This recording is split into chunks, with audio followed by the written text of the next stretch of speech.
Chapter 1. As I drove through the pines, the wind whistling around me, the roar of the engine of my '57 Thunderbird was a sweet reminder of the times past when life was slower and technology not the source of life. After 2 hours, I'd seen no cars on this back road leading to Idaho. Why Idaho? I don't know anymore. It was just the memory of so many years in the past. The quiet, the tranquility, the pines, the silent streams, and that one time when I stopped at the crossroads to nowhere, and the only sounds were the lilt of the soft wind in the trees, and a single bird, and the pop of the engine. One of those profound moments when your soul soars, your mind opens, and the intensity of space reflects some inner peace that escapes you when you go back to the world of planes, trains, cars, and incessant clatter. The years since had been filled with all that is considered right in life. The marriage, the beautiful dark-haired, funny, laughing girl who disappeared during the long nights of normal. Those insane attempts to be like others that suffocate the being and mold us into the humiliated wrongness of never truly fitting, but always trying so very hard to be normal. The child, sweet promise that the world will be better because he, like Jesus, will save the world, or at least ours.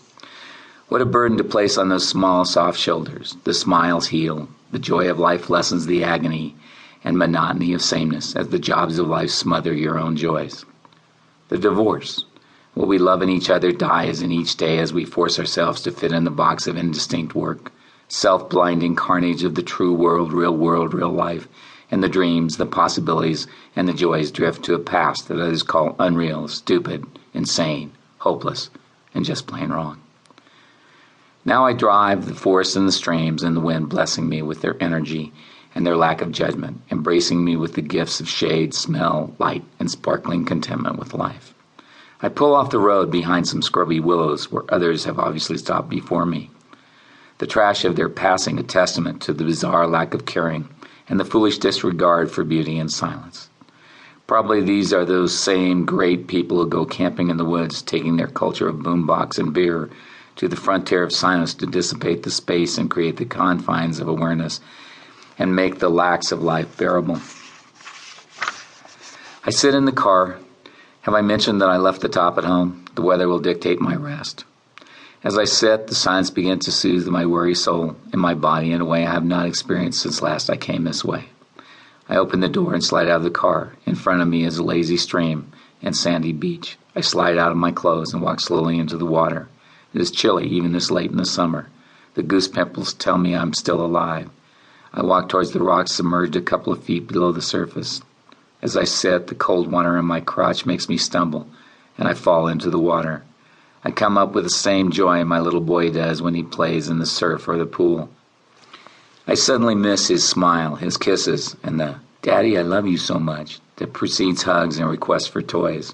I sit on the rock, and tears stream down my face. As the silence and peace of the stream embrace me and my body with a sense of finally belonging somewhere, somehow, some way, the tension begins to dissipate, and the tiny fish begin to nibble on the hairs of my body, as though these will bring their next meal.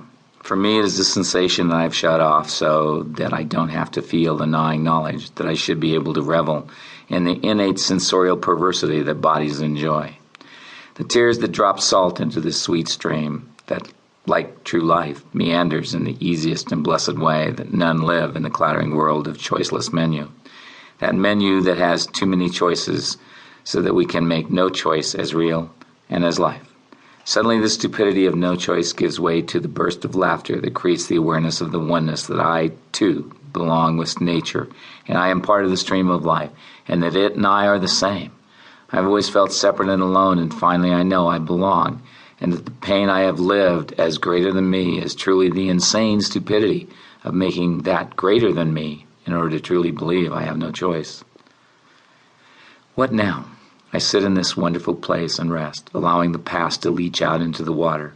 Silently around the corner of the stream, a beautiful mallard woman sails down the stream, her cute duckleys following, silent bullets of sweet life that feel close to me. I sit with my space larger than I have ever known was possible, and these sweet creatures see me as non-threatening.